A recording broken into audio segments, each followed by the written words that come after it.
Morning class. कल हमने इन text question कर लिए थे, तो आज हम नेक्स्ट टॉपिक पर आते हैं जो है अम्ल और क्षारक के विलयन कितने प्रबल होते हैं। इसका मतलब जैसे आपने पता किया कि NaOH एक बेस है, एक क्षारक है, MgOH की ट्वाइस भी एक बेस है, एक क्षारक है। लेकिन अगर इन दोनों का कंपैरिजन किया जाए कि कौन सा अच्छा क्षारक है, कौन सा ज़्यादा स्ट्रॉन्ग है, प्रबल है, तो वो कैसे पता लगाएंगे। तो अब आपने जैसे तनुकरण के बारे में पढ़ा कि सांद्र होता है, तनु होता है, ऐसे ही प्रबल एक होता है और एक दुर्बल होता है। अम्ल भी हो सकता है, अम्ल प्रबल दुर्बल, और क्षारक भी हो सकता है। तो ये प्रबलता मतलब स्ट्रॉन्ग और दुर्बल मतलब वीक, कि कोई एसिड वीक है या कोई एसिड स्ट्रॉन्ग है, कोई अम्ल प्रबल है या कोई अम्ल दुर्बल है, इसका अंदाज़ा कैसे लगाया जाए। तो एक सार्वत्रिक सूचक बनाया गया जो बहुत सारे सूचकों का मिश्रण होता है, और उससे हम ये ज्ञात करते हैं कि किसी विलयन में हाइड्रोजन आयन की सांद्रता कैसी है ना। तो फिर इस स्केल को बोला गया पीएच स्केल। पीएच स्केल जो होता है वो यहाँ आप देख पा रहे होंगे। पीएच स्केल जो होता है किसी विलयन में उपस्थित हाइड्रोजन आयन की सांद्रता ज्ञात करने के लिए एक स्केल विकसित किया गया है जिसे पीएच स्केल कहते हैं। तो पीएच स्केल क्या होता है, किसी सॉल्यूशन के अंदर कितने हाइड्रोजन आयन की कंसंट्रेशन है ये पता करने के लिए पीएच स्केल होता है। पीएच में पी का मतलब जो होता है वो पोटेंशियल जो होता है, जिसका नाम पुषांश, पुषांश मतलब शक्ति, कि कितनी शक्ति है, कितने हाइड्रोजन आयन की उसके अंदर पावर है। तो अब बात करते हैं कि अगर H प्लस आयन की संख्या ज़्यादा आई तो पीएच की वैल्यू उतनी ही कम होती जाएगी। उल्टा होता है बेटा, ध्यान रखना ये हमेशा। जितने H प्लस आयन की संख्या ज़्यादा हो जाएगी उतना ही पीएच की वैल्यू कम हो जाएगी। पीएच की वैल्यू जो होती है 0 से 14 होती है, जैसा कि आप देख पा रहे हैं यहाँ पर। पीएच की कहाँ से कहाँ होती है, 0 से 14, और 0 मतलब बहुत ज़्यादा स्ट्रॉन्ग, 14 मतलब बहुत ज़्यादा स्ट्रॉन्ग बेस। 0 जो बहुत स्ट्रॉन्ग एसिड, 0 1 2 ये बहुत स्ट्रॉन्ग एसिड आएंगे, क्योंकि मैंने आपको बताया कि पीएच की वैल्यू जो होती है वो उल्टा होती है हाइड्रोजन आयन की कंसंट्रेशन की। ठीक है, तो अब अगर देखो हमने एक स्केल यहाँ पर रख लिया है, यहाँ पे 7 लिखा है। 7 का मतलब क्या है, वो उदासीन है। उदासीन मतलब वो न्यूट्रल है, ना वो बेस है ना वो एसिड है। अब जैसे जैसे हम 7 से डिक्रीज करते जाएंगे, 6 5 4 3 2 1, हम 0 की साइड जा रहे हैं, तो हाइड्रोजन आयन की कंसंट्रेशन बढ़ेगी किसी भी सॉल्यूशन की, और वो एसिडिक बनता जाएगा। इसका मतलब जितनी वैल्यू 7 से कम होती जाएगी उतनी ज़्यादा उसकी वैल्यू बढ़ती जाएगी, एसिडिक वो ज़्यादा स्ट्रॉन्ग होता जाएगा। पीएच की वैल्यू जितनी कम होगी वो उतना ज़्यादा स्ट्रॉन्ग एसिड होगा। तो 7 तो उदासीन है, 7 से जितना आप नीचे जाओगे उतना ज़्यादा वो स्ट्रॉन्ग एसिड होगा। फॉर एग्ज़ाम्पल अगर मैं आपको कहूँ कि HCl और CH3COH, एक HCl है उसकी 1 आई है पीएच, और CH3COH की 6 आई है, तो बताइए कौन सा प्रबल अम्ल है, विच इज़ स्ट्रॉन्ग एसिड। तो ऑफकोर्स जो HCl1 है उसकी ज़्यादा स्ट्रॉन्ग एसिड आएगा, क्योंकि उसका पीएच जो है वेरी स्मॉल पीएच 1 है। ठीक है, तो यहाँ पर आप देख पा रहे होंगे जो ब्लू पोर्शन है ना, वो ब्लू पोर्शन दिखा रहा है H प्लस आयन की मात्रा, और जो वाइट पोर्शन आ रहा है वो दिखा रहा है OH माइनस की कंसंट्रेशन, सांद्रता। अब आप थोड़े कंफ्यूज होंगे कि एसिड वाले में थोड़ी बहुत OH माइनस आयन क्या कर रहे हैं। इसका रीज़न आपको उसके परिभाषा में मिलेगा। हमने अम्ल की परिभाषा क्या दी थी, अम्ल अपने जलीय विलयन में H प्लस आयन देते हैं। जलीय विलयन में इसका मतलब HCl जो है वो H प्लस दे रहा है, Cl माइनस दे रहा है। H प्लस एक तो एसिड दे रहा है ना H प्लस, और वाटर भी तो है जलीय विलयन में, और वाटर दो देता है वो H प्लस भी देता है और OH माइनस भी देता है, लेकिन दोनों बराबर में देता है, इसलिए वाटर का जो pH आता है वो 7 आता है, न्यूट्रल आता है। तो इसका मतलब वो जो OH माइनस आयन है वो किसकी वजह से दिखा रहा है एसिड के अंदर, वाटर की वजह से। ये बात समझ में आ गई। इसी तरीके से किसी भी बेस का एक्वस सॉल्यूशन होगा तो उसमें भी H प्लस आयन होंगे, लेकिन उनकी सांद्रता क्या होगी, बहुत बहुत कम होगी। समझ में आ गया। तो इसका मतलब चाहे जलीय विलयन अम्ल का हो चाहे जलीय विलयन क्षारक का हो, दोनों में ही H प्लस आयन भी होते हैं और OH माइनस आयन भी होते हैं, लेकिन क्षारक के अंदर OH माइनस ज़्यादा होते हैं और अम्ल के अंदर H प्लस आयन ज़्यादा होते हैं।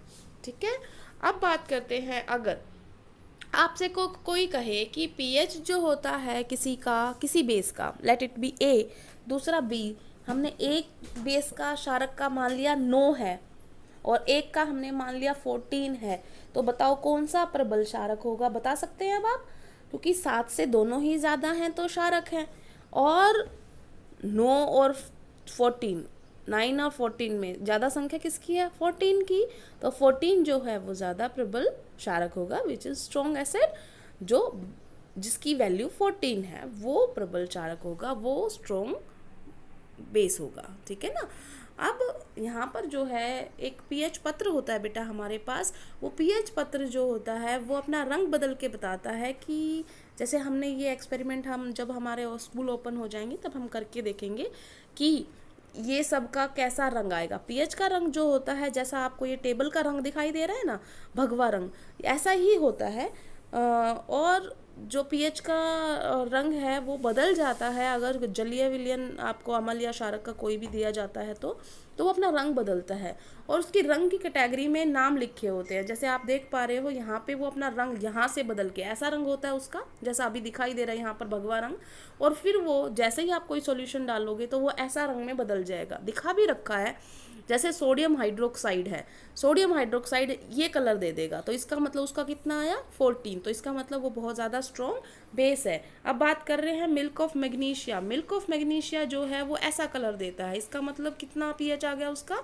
10 पीएच है, इसका मतलब वो एक बेस तो अच्छा है लेकिन सोडियम हाइड्रोक्साइड जितना अच्छा नहीं है। मिल्क ऑफ मैग्नीशिया किसे कहते हैं बेटा? मैग्नीशियम हाइड्रोक्साइड को। अभी थोड़ी देर पहले पूछ रही थी ना मैं, NaOH और MgOH की ट्वाइस में कौन अच्छा है, तो NaOH ज़्यादा स्ट्रॉन्ग है, MgOH की ट्वाइस दुर्बल क्षारक है एज कंपेरिजन टू दैट। अब आते हैं शुद्ध जल। शुद्ध जल जो होता है बेटा वो 7 होता है, मैंने आपको बताया था H प्लस और OH माइनस दोनों होते हैं उसमें बराबर मात्रा में, तो 7 आएगा उसका। जो हमारा खून होता है वो थोड़ा सा बेसिक होता है, 7.4 है, हल्का सा बेसिक होता है, हल्का सा क्षारीय होता है हमारा जो रक्त होता है। नींबू का रस, नींबू का रस देखो खट्टा होता है, खाते हो तब लगता है ना खट्टा, तो इसका मतलब वो अम्लीय है। अब कितना अम्लीय है वो देखो, 2.2, और उसका रंग जो है बदल के ऐसा आ जाता है, वो पीएच पेपर का रंग बदल के नींबू का रस डालते ही ऐसे रंग में परिवर्तित हो जाएगा। इसका मतलब उसका पीएच कितने की रेंज में आया? इस रेंज में 2.2 में, और लगभग जो 2.2 नींबू का रस है इसका मतलब वो एक अच्छा एसिड है। उसके बाद आते हैं हम जठर रस। जठर रस जो होता है बेटा वो गैस्ट्रिक जूस को बोलते हैं, जो हमारे पेट जो होता है, पेट के अंदर स्टमक जिसको बोलते हैं, ठीक है ना, स्टमक जो होता है गैस्ट्रिक जूस निकालता है, जठर रस निकालता है, उसकी बात कर रहा है यहाँ पर। जो जठर रस होता है वो 1.2, इसका मतलब तुम देख सकते हो कितना स्ट्रॉन्ग, नींबू से भी ज़्यादा खट्टा होता है पेट के अंदर। इसीलिए जब कभी आपको गलत ऊट पटांग खा लेते हो ना, वो जठर रस की डकार आ जाती है तो आपको खट्टा खट्टा लगता है, तो वो इसी वजह से लगता है। ठीक है, तो ये सारी जो हो गए, ये हम पीएच पेपर की मदद से रंग बदल के, ये रंग जो बदलता है उससे ये बता सकते हैं कि ये कितना होगा। ठीक है, तो ये पीएच जो होता है 0 से 14 है, जैसा कि आप देख पा रहे हैं। पीएच स्केल क्या काम में आता है? वो सिर्फ ये बताता है कि H प्लस आयन की सांद्रता किसमें ज़्यादा है किसमें कम है, तो एक तरीके से वो कंपैरिजन करवाता है। ठीक है ना, तो पीएच स्केल इस्तेमाल करके हम दुर्बल अम्ल प्रबल अम्ल की बता सकते हैं, उनमें डिफ्रेंशिएट कर पाते हैं।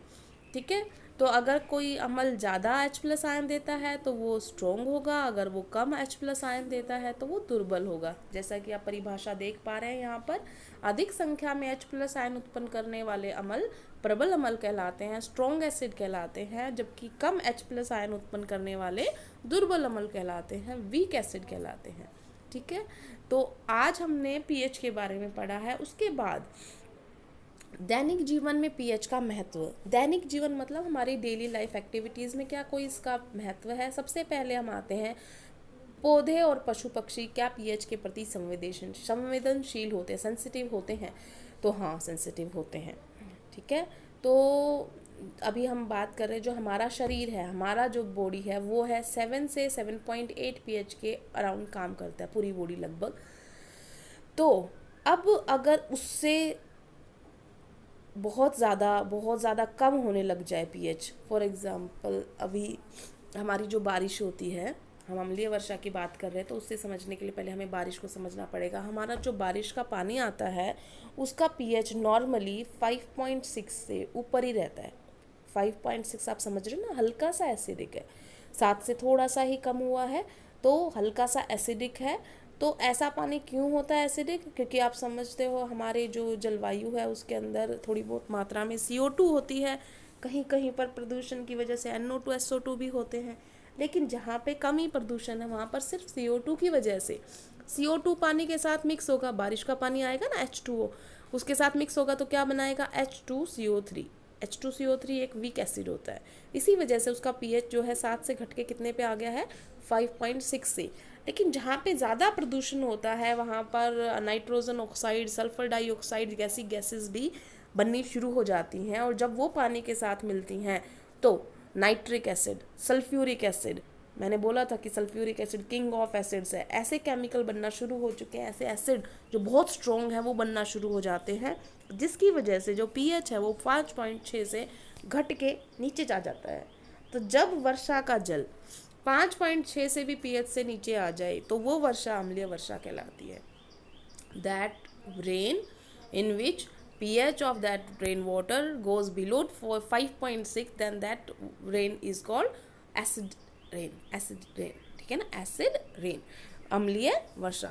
तो ये जो अम्लीय वर्षा हो गई, इससे हमें क्या प्रॉब्लम है भाई? क्या प्रॉब्लम है अगर हो जाए तो? अब तुम सोच के देखो, हमारा जो कार्य है वो कितने के बीच में काम करता है? 7 से 7.8।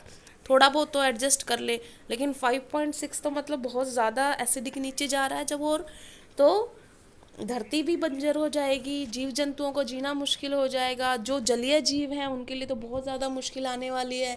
तो इसका मतलब उन जीवों को खतरा हो जाएगा। तो ये जो है आज हमने अम्लीय वर्षा के बारे में पढ़ा है, और बेटा बहुत इंपॉर्टेंट टॉपिक है अम्लीय वर्षा। तो अगर किसी को नहीं समझ में आया आज कोई टॉपिक तो आप मुझे बता सकते हैं। Thank you class.